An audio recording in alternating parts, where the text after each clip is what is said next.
Assalamualaikum warahmatullahi wabarakatuh. Saya Ta'dimi Ki Haji Muhammad Hasan Mutawakil Alama SHMM selaku pengasuh Pondok Pesantren Zainul Hasan Linggong. Saya Ta'dimi Bapak Dr. Abdul Aziz Wahabi MAG selaku Rektor Universitas Islam Zainul Hasan Linggong. Saya Ta'dimi Rektor 1 Bapak Dr. Muhammad Ibdil Islam MPD. Saya Ta'dimi Rektor 2 Ibu Endah Sudaningsi MPD. Yang saya Ta'dimi Rektor 3 Bapak Abu Yazid Adnan Kutni MHI. Yang saya hormati Ibu Dekan Fakultas Tadris Umum Ibu Wahyu Lestari MPD. Yang saya hormati Kaprodi Tadris Bahasa Inggris Mr. Benny Hamdani MPD. Dan yang saya hormati Mr. Robi Firman Dilharjo selaku dosen pengampu mata kuliah Psikologi Pendidikan dan Pembelajaran. Dan tak lupa pula teman-teman saya yang saya cintai dan yang saya banggakan. Pertama-tama marilah kita panjatkan puji syukur kehadirat Allah SWT yang telah memberikan beribu-ribu nikmat dan berkahnya kepada kita semua. Dan tak lupa pula salawat serta salam tercurahkan kepada junjungan Nabi kita Muhammad SAW beserta keluarganya dan sahabat-sahabatnya. Semoga kita semua mendapatkan syafaatnya dan mendapatkan petunjuk hingga hari kiamat nanti. Baik, di sini saya akan menjelaskan tentang fase dan tugas perkembangan. Yang pertama yaitu fase perkembangan manusia sepanjang rentang kehidupan.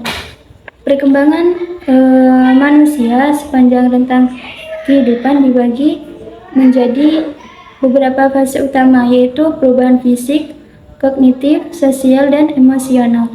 Fase-fase ini adalah sebagai berikut. Yang pertama, bayi dan balita dari umur 0 sampai 2 tahun. Yang kedua, usia prasekolah dari umur 3 sampai 5 tahun. Yang ketiga, usia sekolah awal dari umur 6 sampai 12 tahun. Yang keempat, remaja dari umur 13 sampai 19 tahun. Yang kelima, dewasa awal dari umur 20 sampai 40 tahun. Yang keenam, dewasa pertengahan dari umur 41 sampai 65 tahun.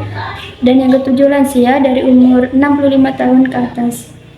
Yaitu fase perkembangan menurut teori Piaget. Teori ini mengembangkan teori perkembangan kognitif yang menyoroti bagaimana seorang anak berkembang dalam pemahaman mereka tentang dunia di sekitar mereka. Yang pertama, sensomotor dari umur 0 sampai 2 tahun. Yang kedua, praoperasional dari umur 2 sampai 7 tahun. Yang ketiga, operasional konkret dari umur 7 sampai 11 tahun. Yang keempat, operasional formal dari umur 12 tahun ke atas. Yang C, teori perkembangan sosial emosional Erikson.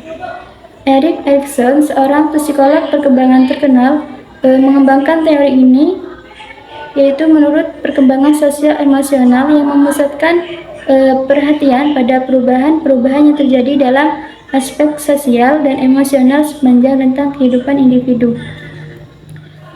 Teori perkembangan sosial emosional Erikson antara lain sebagai berikut. Yang pertama, kepercayaan dan ketidakpercayaan dari umur 0 sampai 1,5 tahun. Yang kedua, otonomi dan malu dan ragu dari umur 1,5 sampai 3 tahun.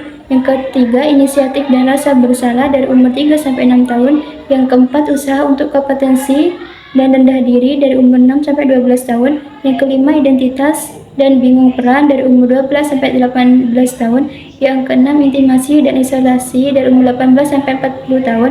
Yang ketujuh, produktivitas sampai stagnasi dari umur 40 sampai 65 tahun. Dan kedelapan, keintiman dan putus asa dari umur 65 tahun ke atas.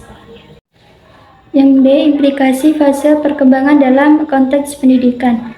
Pemahaman mengenai fase-fase perkembangan baik dalam teori perkembangan kognitif Piaget maupun teori perkembangan sosial emosional Erikson memiliki implikasi yang signifikan dalam konteks pendidikan. Pendidik, guru, dan orang tua dapat menggunakan pemahaman ini untuk mendukung perkembangan anak secara holistik. Yang pertama yaitu peran guru dalam memahami dan memfasilitasi perkembangan siswa. Peran guru dalam memahami dan memfasilitasi perkembangan siswa sangat penting dalam membantu siswa mencapai potensi maksimal mereka. Beberapa peran utama guru dalam konteks ini yaitu yang pertama, memahami kepribadian siswa. Jadi, guru itu harus memahami karakteristik individu setiap siswa termasuk kekuatan, kelemahan, minat, dan kebutuhan mereka. Dan yang kedua, mengenali tahap perkembangan. Jadi, guru itu perlu memahami tahap perkembangan fisik, kognitif, sosial, dan emosional siswa di berbagai tingkat usia. Dan yang ketiga, mengamati perilaku siswa. Pengamatan adalah alat yang kuat untuk guru memahami perkembangan siswa. Dan yang keempat, mengidentifikasi masalah dan tantangan. Jadi guru itu harus mampu mengidentifikasi masalah atau tantangan yang mungkin dihadapi oleh siswa. Yang kelima, mengembangkan rencana pembelajaran yang menyeluruh. Jadi guru dapat merancang rencana pembelajaran yang sesuai dengan tingkat perkembangan mereka. Yang keenam, memberikan dukungan emosional.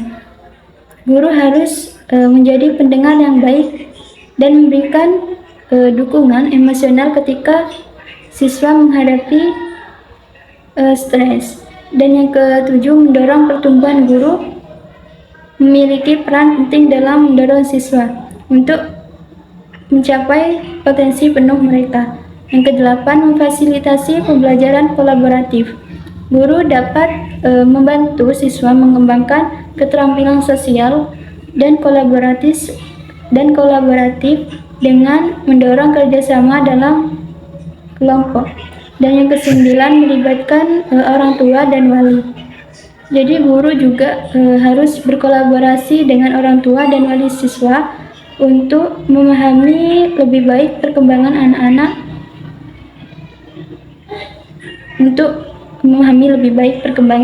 mereka. Dan yang kesembilan, menyediakan sumber daya dan dukungan tambahan. Jadi guru harus dapat mengidentifikasi dan menyediakan sumber daya tambahan. Yang kesepuluh, berperan sebagai model perilaku. Jadi guru berperan sebagai model perilaku yang baik untuk siswa. Yang kedua, pengaruh fase perkembangan terhadap strategi pembelajaran. Setiap tahap pembelajaran memerlukan pendekatan pembelajaran yang berbeda karena siswa memiliki kebutuhan dan karakteristik yang berbeda pada setiap tahap tersebut. Strategi pembelajaran yaitu yang pertama, penyesuaian kurikulum dan materi dalam pembelajaran. Yang kedua, penggunaan metode pembelajaran yang sesuai. Yang ketiga, memberikan dukungan emosional yang tepat. Yang keempat, fasilitasi pembelajaran kolaboratif. Yang kelima, memberikan tanggung jawab yang tepat. Yang keenam, memfasilitasi pertumbuhan dan eksplorasi. Dan yang ketujuh, mendorong refleksi dan pemecahan masalah. Yang kedelapan, menggunakan peran guru sebagai model. Mungkin sekian dari saya. Kurang lebihnya mohon maaf. Wassalamualaikum warahmatullahi wabarakatuh.